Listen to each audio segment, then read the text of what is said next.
Mr. Chairman, Nelson Spear, Senate District 31. I have an interrupting motion.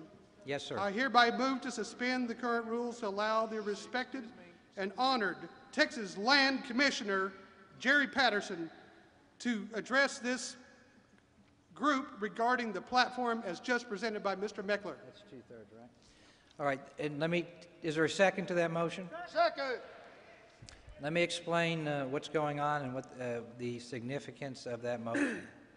Only delegates are normally allowed to speak to other delegates because those are the rules. But you can always suspend the rules.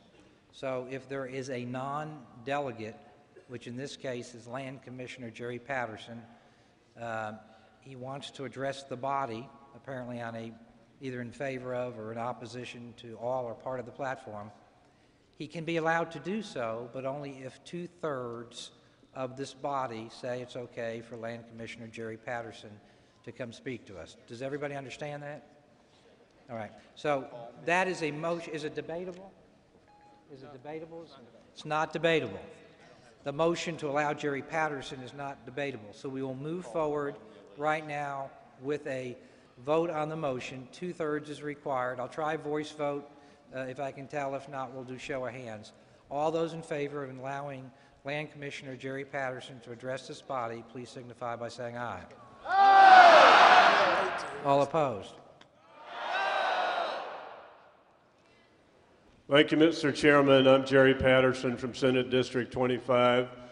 I'm the Commissioner of the Texas General Land Office. I'm a retired Marine. I'm a Vietnam veteran. I'm the author of Texas Concealed Handgun Law.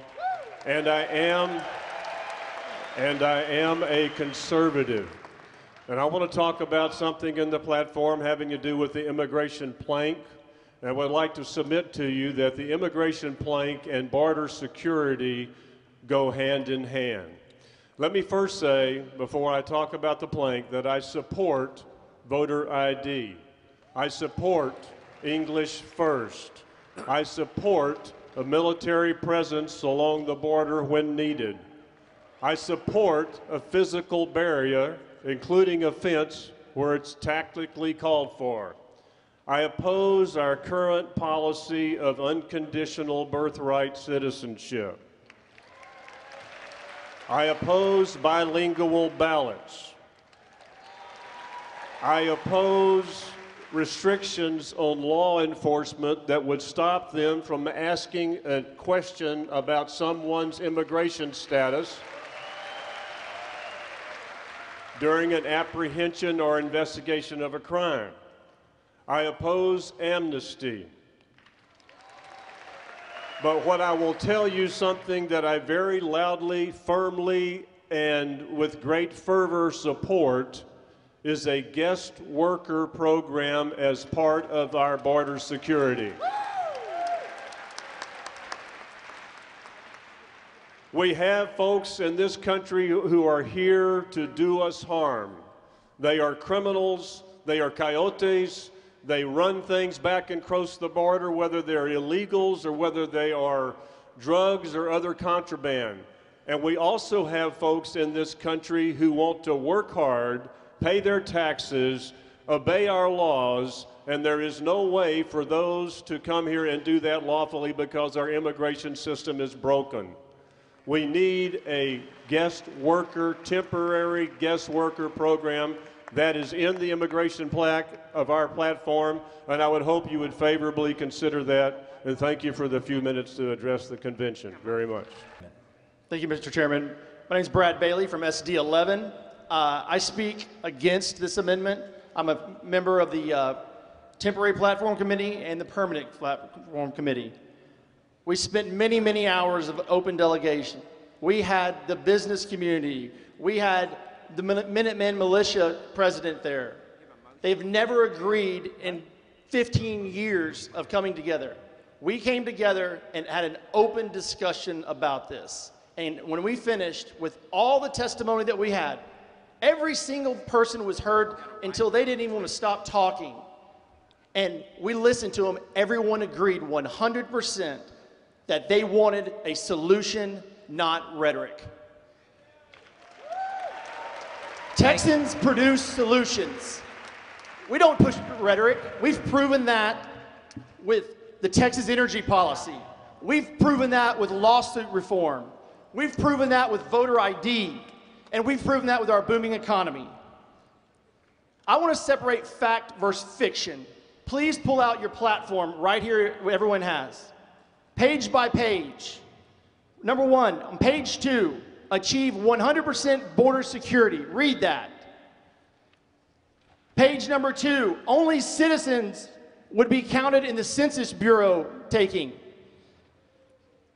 Page number 3 and 4, Texas driver's license indicate that if a driver is a U.S. citizen and not allowing DL to be issued to anyone not legal in the United States. Page number 5, supporting Texas voted law requiring proof of U.S. citizenship.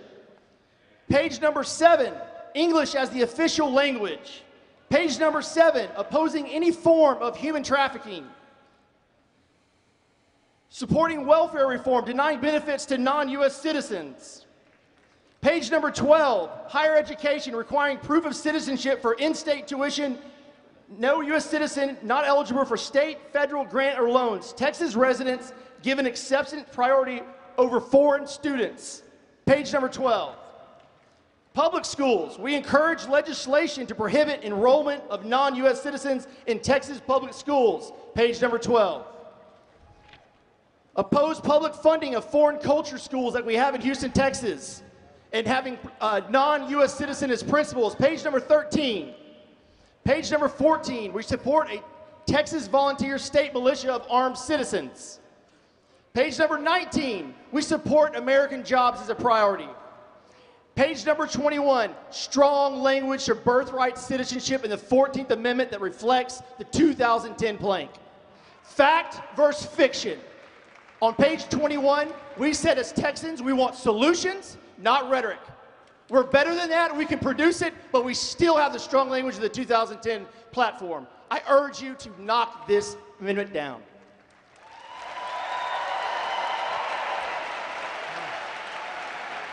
My name is Jim Barnes. I'm from Senate District 20, Hidalgo County. I live 2 miles from the Rio Grande. I am the Texas president of Minuteman Civil Defense Corps. I have conducted border watches along the Rio Grande. I have participated in border watches in Falfurrias, all the way across Texas to El Paso. I've also worked the border near Tucson, Arizona, and east of San Diego, California. All I have heard for the last 6 years is rhetoric. Everybody's got an opinion, but nobody wants to do anything positive. This committee started out on Monday and started talking about straightening out immigration laws. And one of the committee members asked the question, how do I sell this to my conservative friends? I raised my hand, filled out a piece of paper, and it was my first presentation to the subcommittee. I said, I'm a conservative, identified who I am and what I do. I said, the first thing you gotta do is secure the border. If you don't secure the border first, I don't care what else you want to propose. That goes along with the 2010 platform. I don't care if you don't secure the border. And a lot of conservatives feel the same way. This committee said, okay, that's the first thing we're going to do. And they put that in the platform. And then the ideas started flowing. When was the Social Security card last changed? It's never been changed. It's the same thing it was in 1935. What is the most forged document in the United States. The Social Security card. Somebody made a suggestion we need to do something about that. It's in this platform because it's a solution, not more rhetoric. Birthright. When we started talking about anchor babies, everybody got their Constitution out, and we started reading the 14th Amendment. The 14th Amendment doesn't say anchor babies are the rule of the land. Your 3 minutes is up. I'll grant you an extra 15 seconds just to wrap up. Also, the work program, they have to work for somebody that will collect taxes. That doesn't happen now. They have to go through criminal background checks. This is a complete program. It's not a mishmash of paragraphs scattered throughout the platform. Thank you. I'm Norman Adams, Senate District 15. And I have been here watching this platform committee work since Monday till 11 o'clock at night. And I echo what Mr. Bailey said. We have covered every single point of enforcement. If we had our way about it, our special forces would cross the border and go after the drug lords. The truth is, ladies and gentlemen, you have an opportunity right here that no Republican convention in Texas has ever had. Every 2 years, we come to our convention and we work hard on these platforms. But all we have done on the immigration plank is to create a litany or a list of the problems, and they are problems. This convention has the opportunity to actually adopt a solution, and it is properly titled on page 21. It is the Texas Solution. Ladies and gentlemen, I go quite often before Hispanic organizations and chambers of commerce, and they love us on our pro-life plank. They love us on our traditional marriage. We have been a laughing stock on our immigration plank. Approve this plank. Vote this motion down. God bless you. Art Martinez, Senate District 19. I just wanted to testify a little bit on what we heard in the committee regarding these issues that have been raised. First, everyone was in complete agreement that the 1986 amnesty was a failure precisely because the Democrats promised border security along with the amnesty. And President Reagan later regretted that, which is why the #1 plank in this solution is border security. Secure the borders first. Secondly, nowhere does it say that a guest worker is a path to citizenship. It simply gets them some form of legal status so that we can eliminate this black market economy of 10 million people that allows people to work without paying taxes, that allows criminality, that forces people under the underground, and is the matrix through which drug traffickers and criminals survive.